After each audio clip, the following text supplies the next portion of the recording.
guys, this is Mohita. Welcome back to my channel called Books and Bites. Today I'm going to do a book wrap-up of the month of May, all the books that I read in May. And today is also a Friday, so job people, rejoice because weekend is here. In the month of May, I read 5 books in all. I have all my books right here and I've changed my setting because I just thought, I'll experiment with my setting a bit. The first book that I read is I read 2 books from the same series, and that's the Bartimaeus trilogy. So the first book that I read was the final book, which is called Bartimaeus Ptolemy's Gate. And the fourth book that I read from, it's not part of this trilogy, it's a prequel. I actually ended up reading it before this one because I accidentally downloaded that on my Kindle instead of this. But then I realized that, it's a prequel anyway, so it couldn't spoil the story for me. So I read that one first, and then I moved on to reading the final book from the main Bartimaeus trilogy. I'm obviously not going to tell you anything about this book because then if you haven't read the first 2 books, then it will spoil the story for you. I'll just give you a general idea of the Bartimaeus series. I think I've already spoken about this book before in my big book series. I like big books but I cannot lie episode. I'll leave the link below. Please go check that out. This series is about a magical London, so it's an urban fantasy. The entire story is set in London mostly, except we do get to see glimpses of the rest of the world. And how the world is built, the idea is that the governments that run countries are basically owned by magicians. So the rest of the world is governed by a trained lot of people who are trained to be magicians, and they don't do any magical spells, but instead they call jinns at their service and they make them do all the work. So essentially the jinns and the various demons that come from this other side, they have magical powers, but these magical powers are wielded by humans who are trained to become magicians. The rest of the world is basically the commoners, which are sort of low on the social strata, and that is what the entire story is about. The first book begins with Nathaniel, who is a trainee. He is just a 12 or 11-year-old kid, and he ends up calling Bartimaeus, who is a 4th level jinn. The books are divided into different perspectives according to the characters. So the first book and the majority of all the books have Nathaniel's and Bartimaeus' perspective. Now when Nathaniel's perspective is given, it is written as a 3rd-person narrative. But when Bartimaeus' perspective comes out, then it switches to a 1st-person narrative by Bartimaeus. And Bartimaeus is like talking to us as humans. He leaves these little notes in the end to develop the story, and the notes are like the crux of this entire series because they are hilarious, they are funny, sometimes they are relevant, and sometimes they are relevant to the plot in the sense it gives you a kind of explanation of things, the technicality of the demon world and the human world and things like that. But sometimes it's also extremely irrelevant, and there is like maybe a snide remark in the notes, or maybe there's just like an oops in the notes, and it is so hilarious because you like scroll down the page just to read that note because there is a number there and that number is associated to the footnote there, and you read it and it turns out to be an oops, and it's like, oh yeah, you got me. The character sketches and the character building is fantastic, and the way the book is written is also so funny. It has so many sardonic comments, it has ample sarcasm, it has a little bit of dark humor too, and it's just a very fun series to read. So if you haven't read this already, please pick this up. So these were the 2 books that I read. The 3rd book that I read this month was Elmet. I actually had my mind on reading this book last year when it was longlisted for the Man Booker Prize. I don't know what happened after that, whether it got shortlisted or no, but I wanted to read this book because I was seeing this book making the rounds on the internet a lot, and I only happened to pick this book up last month, and I'm so glad I did because this book is so different than most of my reading choices. This book is a poignant, sad and beautiful read. So the story begins with a sister missing and her brother is narrating the entire plot to us. So Daniel is giving us a story of what his childhood was like, what his sister is like, what his dad is like. So these are a family of 3 and they're living away from the main society. They're in fact living in the woods. They have a small, shabby little house within the woods, and they are actually living a primitive lifestyle. So these two kids have been removed from their school in the city, or maybe a countryside, I don't remember. They have had a pretty difficult life because their father, when they were really, really young, they were raised by their grandmother, but their parents used to just, come in from time to time, and then most of the times they were absent. Now, their grandmother dies at some point, and the father takes the two kids, Kathy and Daniel, with him in the woods. Now, John, who is the father, is making money out of bare knuckle fighting and boxing, which is not exactly legal. And I actually thought that this book was probably going to touch upon topics of child abuse or domestic abuse and things like that, but turns out it's something that's quite opposite. The father, though he is like this really violent man on the outside, he is very protective of his kids. He's not street smart. He doesn't have experience with the law. All he knows is that he has this crude sort of a raw emotion of taking care of his kids, and that is the only emotion that he is living by. And it's so poignant to read that story because, it's not the kind of love that you see every day. It's not the kind of dialogue that you make every day. This book is a very silent book. Everything happens very quietly. There's not like a whole bunch of exchange of dialogues, not too much of an emotional exchange of dialogues, but the narration is so well done. The narration has brought out all the emotions that otherwise the dialogues would have, and that is, in my opinion, like one of the best plus points of this book. The narration is also quite unpredictable. So, like when you're reading a sentence and you know how that sentence is going to end, you sort of read the words before you have read them. And this book was completely unpredictable.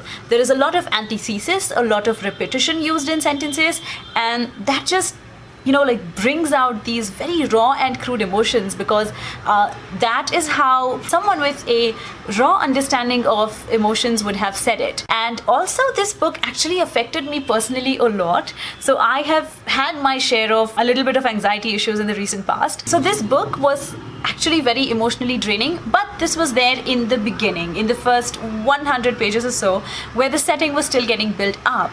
But once the story progressed, I was completely invested in the story, and the anxieties didn't bother me anymore. It has this brooding sort of an environment that pulls you in and that makes you want to just go and hug everyone in the book. To me, this was one of those books that put me in a dark mood. Okay, enough sad talk. Now I'm going to talk about the fourth book that I read this month, and that is The Hazelwood. I have already spoken about this book in my May haul, and I finished this book just 2 or 3 days back, and I really enjoyed this book.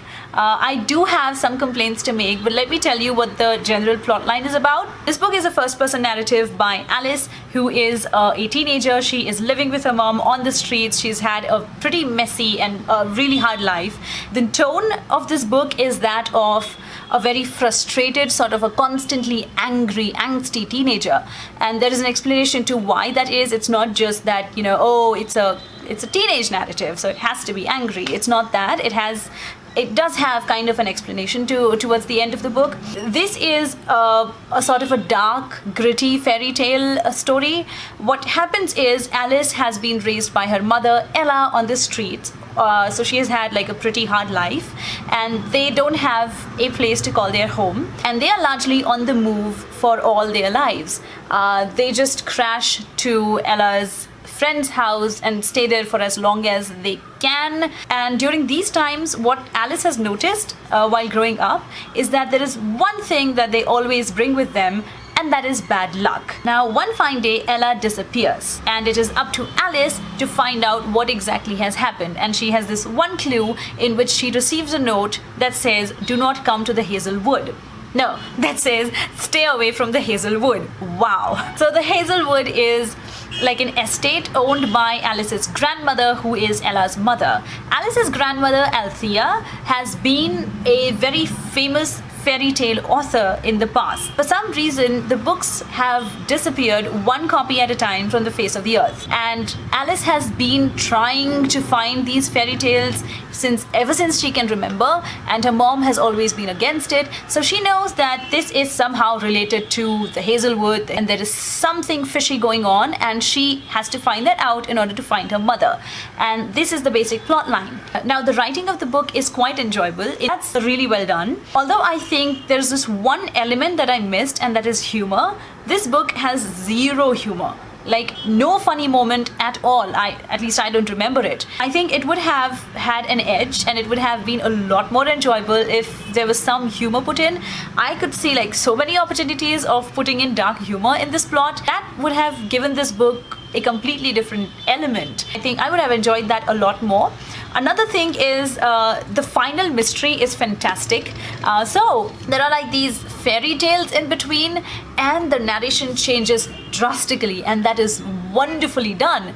The way the fairy tales are written are completely different than the way the narration is written, and you sort of go into a completely different book reading mode, and that feeling is just phenomenal. So that is done really well. Now, there was this one point in the book, like a few 50 or 60 pages, which formed a bridge between the building of the mystery and the resolution of the mystery. This is like, the central point to the shift in the story, where a lot of turn of events happen, a lot of explanations happen. I felt that this was the point that was not done that well.